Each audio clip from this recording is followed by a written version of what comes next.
অসহায় টুনি বাসা খুঁজতে খুঁজতে তার বাচ্চাদের নিয়ে একটি ফাঁকা বাসার সামনে এসে পৌঁছয়।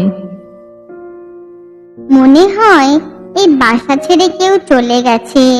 আজ থেকে আমরা এই বাসাতেই থাকবো।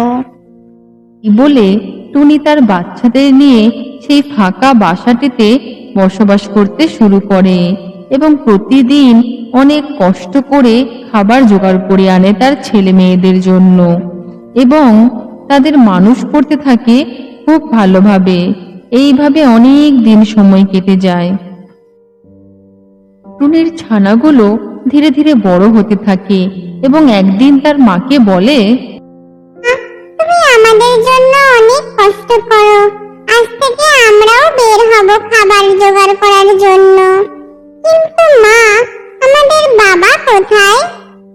তোমাদের আমি কেমন করে বলবো যে তোমাদের যেদিন জন্ম হয়েছিল সেদিন তোমাদের বাবা আমাকে তার বাসা থেকে তাড়িয়ে দিয়েছিল।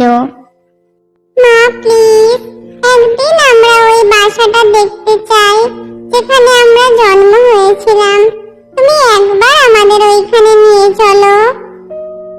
বাচ্চাদের জেদ দেখে টুনি তার বাচ্চাদের নিয়ে রওনা হয় ওই বাসার উদ্দেশ্যে এবং কিছুক্ষণের মধ্যেই তারা ওই বাসার কাছে এসে পৌঁছয়। যাও, এই সেই বাসা যেখানে তোমাদের জন্ম হয়েছিল। যাও, তোমরা দেখে এসো। আমি আর ওই বাসায় যেতে চাই না। এই বলে টুনির ছানা দুটি ওই বাসার মধ্যে গিয়ে প্রবেশ করে এবং সেখানে তারা একটি অসুস্থ পাখিকে দেখতে পায়। কে তোমরা? তোমরা এখানে কি করছো? আমাদের মায়ের নাম টুনি। আমরা এখানে এই বাসাটি দেখতে এসেছিলাম যেখানে আমরা জন্ম হয়েছি। ও, তোমরা টুনির ছানা? তোমরা কি একবার তোমাদের মাকে এখানে নিয়ে আসবে? আমি তো আর এখন উড়তেও পারি না। আমার ডানা অনেক দুর্বল হয়ে পড়েছে। টুনি তার ছানাদেরকে অনেকক্ষণ বাইরে বেরিয়ে আসতে না দেখে টুনি গিয়ে ওই বাসার মধ্যে প্রবেশ করে। টুনিকে ভেতরে আসতে দেখে তার স্বামী ফটু অনেক জোরে জোরে কাঁদতে থাকে।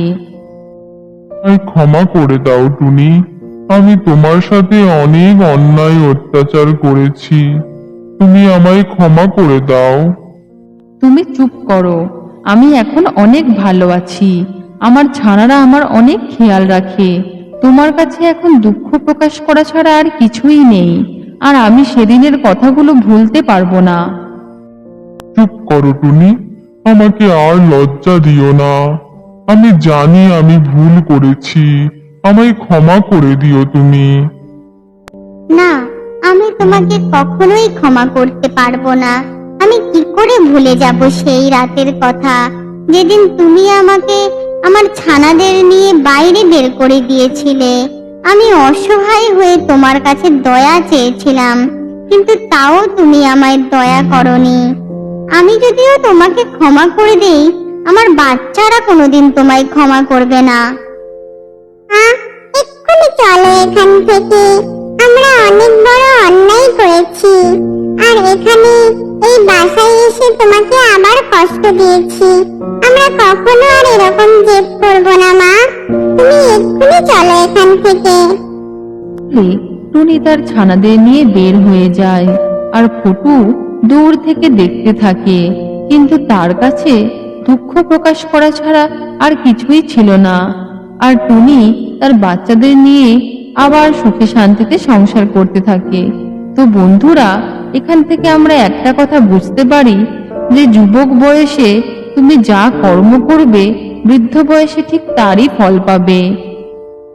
তো বন্ধুরা, তোমাদের যদি ভিডিওটি ভালো লেগে থাকে একটা লাইক করে শেয়ার করে দিও, আর এরকম নতুন নতুন মজার ভিডিও পেতে সাবস্ক্রাইব করে রাখো, যাতে নতুন ভিডিও আসার সাথে সাথেই তোমাদের কাছে নোটিফিকেশন চলে যায়।